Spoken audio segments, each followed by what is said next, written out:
दोस्तों, हमारे ब्रह्मांड में कुछ ऐसे राक्षस हैं जिनके पास अगर कोई चला जाए तो कभी वापस नहीं आ सकता। ये गहरे हैं, काले हैं और सबसे खतरनाक बात कि ये हर जगह फैले हैं और हम इन्हें देख नहीं सकते। जी हाँ, एक तो हमारी गैलेक्सी मिल्की वे के बिल्कुल बीचों बीच है। ये हैं ब्लैक होल्स, ऐसे मॉन्स्टर्स जिनकी ग्रेविटी से लाइट भी वापस नहीं आ सकती। मतलब अगर तुम उसकी तरफ टॉर्च भी मारो तो लाइट गायब। तो इसी से फिर सवाल उठता है कि एक ऐसी चीज जो दिखती भी नहीं और हमसे कई करोड़ों साल की दूरी पे है, आखिर इंसानों ने ऐसी चीज को खोजा कैसे? क्या किसी एस्ट्रोनॉट को भेजा गया था? अगर नहीं तो फिर हमने कैसे जाना ब्लैक होल्स का सच? तो चलो आज इसी राज का सच खोलते हैं और जानते हैं कि ब्लैक होल्स की खोज कैसे हुई। तो हाँ जी मित्रों, स्वागत है आपका सीखो के ऑफिशियल शो सिंपली साइंस में। चलो शुरू करते हैं। सो दोस्तों, ब्लैक होल्स की कहानी स्टार्ट हुई 1915 में, जब एक जर्मन साइंटिस्ट एल्बर्ट आइंस्टाइन ने एक theory the, general theory of relativity. इस थ्योरी ने बोला कि ग्रेविटी कोई इनविजिबल फोर्स नहीं है जो चीजों को खींचती है, बल्कि बड़े ऑब्जेक्ट्स जैसे तारे या प्लैनेट्स अपने आसपास के स्पेस को बेंड कर देते हैं। सिंपल लैंग्वेज में समझो, अगर तुम एक ट्रैम्पोलिन पे एक बॉल रखो तो वो ट्रैम्पोलिन थोड़ा दब जाता है। अब अगर एक छोटी बॉल उसके पास घूमती है तो वो उसके चक्कर काटने लगती है। वही होता है स्पेस में भी।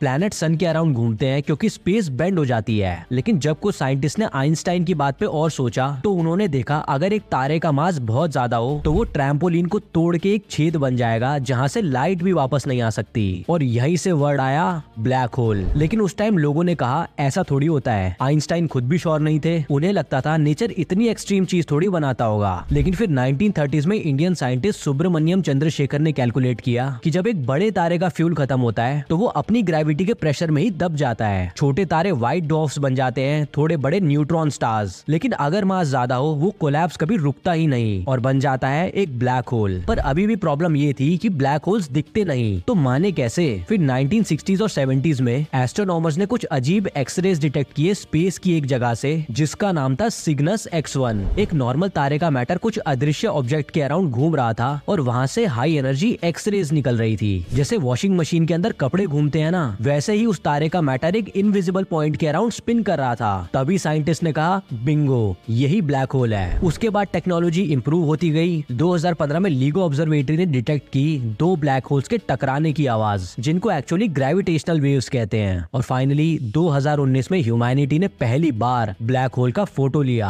M87 गैलेक्सी के सेंटर का वो चमकता ऑरेंज रिंग जिसके बीच एक डार्क सर्कल था, वो एक असली ब्लैक होल की शैडो थी। और इसी फोटो ने प्रूव कर दिया आइंस्टाइन सही थे, ब्लैक होल सच में होते हैं। सोचने वाली बात यह है, अगर हम इतनी दूर से एक ब्लैक होल का फोटो ले सकते हैं तो कल को हम क्या देखने वाले हैं? क्या ब्लैक होल्स के अंदर कोई और यूनिवर्स छुपा है या फिर वो टाइम ट्रेवल का कोई गेट हो सकते हैं? चलो